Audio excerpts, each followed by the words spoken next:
La victoire de Monaco ce soir face à la JOCR 4-2. Monaco qui a été mené au score avant de tout retourner grâce à un grand Mika Biret. Tiens, écoutons Adi Hutter en conférence de presse juste après le match. Qu'est-ce qu'il n'a pas aimé de son équipe aujourd'hui ? Tout, notre style de jeu, nous n'avons pas été assez agressifs. Quand nous jouons devant, nous n'avons pas d'idées. Nous avons manqué de beaucoup de choses, mais aussi de mentalité, d'émotion, d'énergie. Je pense que le discours à la mi-temps était bon pour l'équipe. Ça s'est fait de manière calme, très calme. Les changements nous ont aussi beaucoup aidé à remporter ce match. C'est une victoire importante pour nous.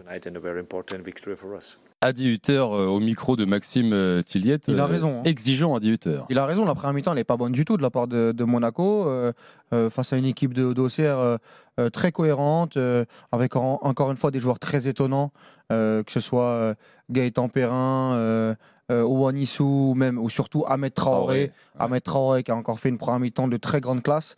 Massengo aussi. Oui, Massengo aussi. Une équipe auxerroise qui a joué son foot et qui n'a pas été gênée par Monaco. Et au contraire, Monaco, hormis ce corner, encore une fois, très bien tiré de la part de Lamine Camara, ils n'ont pas mis en danger Donovan Léon. Et après, en deuxième mi-temps, par contre, oui, les rentrants ont fait beaucoup de bien. Le show Mika Biret a commencé à démarrer. Quelle trouvaille quand même. Et là, c'était très très dur de le contenir côté auxerrois. J'ai bien aimé aussi l'entrée d'Embolo qui a fait du bien un peu dans ce. Je trouve que son association avec à deux là. À deux avec Biret. Et d'ailleurs, sans l'obligation pour lui d'être le buteur. Exactement, ça le décharge un petit peu et on se focalise plus sur le Suisse. Tu as eu cet enchaînement de buts qui ont fait que Auxerre a derrière perdu beaucoup de confiance, mais j'ai pas été rassuré collectivement par ce qu'a fait par ce qu'a fait Monaco. Même certaines individualités, je trouve Denis Zakaria moins bon. Provoque un nouveau penalty. Et ouais, je Deuxième, trouve moins impactant qu'avant ses blessures. Akliouche sur la fin c'est mieux, mais pendant une grande partie de la rencontre on ne le voit pas trop. Ouais, Monaco gagne avec un show Biret. Il faut qu'on s'attarde là-dessus et sur lui parce qu'il fait beaucoup de bien. C'est déjà le cas contre Rennes, mais collectivement, pas ouf Monaco. Non, pas rassuré sur le côté le Monaco que tu attends au très haut niveau, c'est-à-dire en haut de la Ligue 1 et en Ligue des Champions. C'est-à-dire que là, tu as Kerrer, par exemple, qui marque sur le corner, ils sont plutôt bons sur les coups de pied arrêtés. Mais Kerrer, lui, quand tu passes sur un cap, il a ses limites. Zakaria, qui lui n'avait pas a priori ses limites, maintenant il est moins bon. Il provoque donc un deuxième penalty dans la semaine. Donc c'est vrai que sur les titulaires habituels, sur l'équipe type de Monaco, t'es pas bluffé. La bonne nouvelle, c'est la recrue et les rentrants. Qui, comme je disais tout à l'heure, dans ce match, dans cette journée là de Ligue 1, les bandes touches quand même de ces équipes riches, on va dire, font la diff, enfin de ces équipes de haut de tableau. Et pour revenir à Biret, semaine dernière avec Damien Perky, je ne sais pas si tu te souviens, il a à juste titre, il avait souligné déjà tout son travail. C'est-à-dire que moi je trouve qu'il y allait par phase dans son intégration. On a vu un gars. On avait un doute d'ailleurs avec Damien. Quand même, hein. Oui, mais ce que je veux te dire, c'est qu'en quelques matchs, il a montré l'étendue de ce qu'il sait faire. Mais au début, on avait encore un petit doute sur l'efficacité. Et avec Damien, rappelle-toi, la semaine dernière, on s'est dit, c'est vrai que face au. Et ben là, il a levé tous les trucs parce que le petit côté là sur Donovan Léon, le plat du pied avec beaucoup de sang-froid, une sorte de balle comme une tête là sur le contrôle qui se transforme en frappe un peu arrêté, pied bloqué, c'est remarquable. Donc ça veut dire que maintenant qu'il ajoute la finition à ça et surtout beaucoup de sang-froid, beaucoup de calme. Alors que déjà, il a tout le travail dans la surface, dos au but où il est bon. Alors là, oui. Et une touche, deux touches. Mais après, dans la finition, le sang-froid, même sa relation collective. Moi, j'ai tout compris contre Rennes. Contre Rennes, tu voyais les petites talonnades dans le bon tempo, pouvoir jouer en remise, pouvoir demander aussi en profondeur parce qu'il n'est pas si lent que ça. Et puis, ça fait du bien, Thibaut, d'avoir une recrue qui est prête. Non, mais qui est là. Tu sais, souvent, quand le mercato d'ajustement de janvier, on est souvent déçus. Non, il lui faut un ou deux.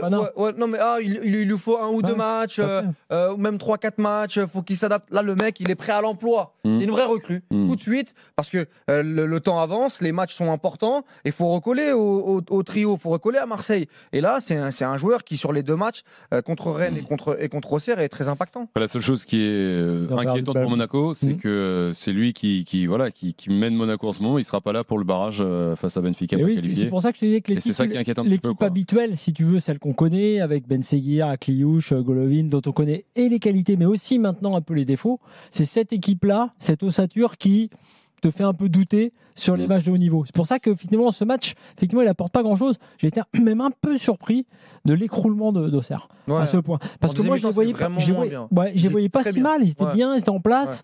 Et puis en transition, ils font du mal souvent très vite. J'étais un peu surpris de voir que aussi vite, alors là défensivement, il faut regarder parce qu'il y a quand même des choses qui enfin, au milieu. Sur le deuxième but, il y a des choses très, enfin, tu vois, qui te montrent que Auxerre doit vraiment regarder encore derrière, parce que bon, tu peux pas jouer comme ça seulement. Ils sont un peu dans le dur en termes de résultats. Mais Monaco, par contre, la très bonne nouvelle, c'est de recoller à Marseille avant l'Olympico et d'enchaîner sa deuxième victoire après Rennes, et ça fallait le faire parce qu'ils étaient dans une dynamique très inquiétante. Parenthèse, et d'une énorme saucisse, Biret sera là contre Benfica. Ah, j'ai pas entendu. Oui. En fait, c'était pour voir justement si t'écoutais. J'ai capté que non, t'écoutais pas. Non. J'ai fait exprès. Voilà. Non, il sera là. Il a évidemment pas pu jouer le match contre l'Inter, mais il était là et avec Storm Graz, il a mis des buts. Exactement. Contre Lille et contre Girone. Tout à fait. Monaco qui affrontera le Paris Saint-Germain justement vendredi prochain avant le Benfica. Auxerre qui est 11e, 23 points. En fait, j'ai l'impression que quand on parle d'Auxerre, ça fait 2 mois qu'on se dit bon, ça va, ils gagnent pas, mais ils sont là, milieu de tableau. Sauf que ça fait 2 mois qu'ils gagnent pas.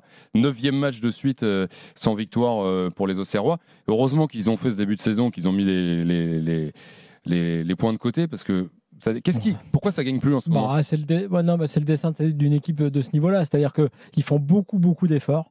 En fait, si tu veux, quand même, quand tu défends comme ça, tu défends plutôt bien. Tu fais beaucoup d'efforts. Faut pas rêver non plus cette équipe. Tu vois, ce qu'ils ont fait en début de la saison, c'était plutôt du sur-régime. En revanche, moi, je trouve qu'il y a toujours des joueurs très intéressants. Donc, on en a parlé tout à l'heure, Massengo, Perrin, il y a Traoré, il y a quand même beaucoup de bons. Enfin, il y a de bons joueurs pour se sauver. Moi, je ne suis pas forcément inquiet, d'autant que Pélissier sait faire ça et que c'est le type d'effectif qui est prêt pour ça. C'est pas illogique qu'ils perdent à Monaco quand Monaco fait rentrer son banc de touche, avait fait la différence d'ailleurs grâce à ça. Le seul truc, c'est que ce qui m'a étonné, c'est qu'ils cèdent si tôt. Après, pour le reste, il n'y a pas grand-chose à dire de la défaite et de l'écart. Mais attention aux équipes comme Auxerre et Reims qui ont fait des débuts de saison plutôt convaincants et qui enchaînent des résultats moins bons, même si moi je trouve que la première mi-temps d'Auxerre elle est encore très bonne, mais attention à cet engrenage pour ces équipes-là, parce que ça commence peut-être à pousser ça commence à pousser en bas. Auxerre qui recevra le TFC à la Baie des Champs la semaine prochaine avant d'aller à Brest.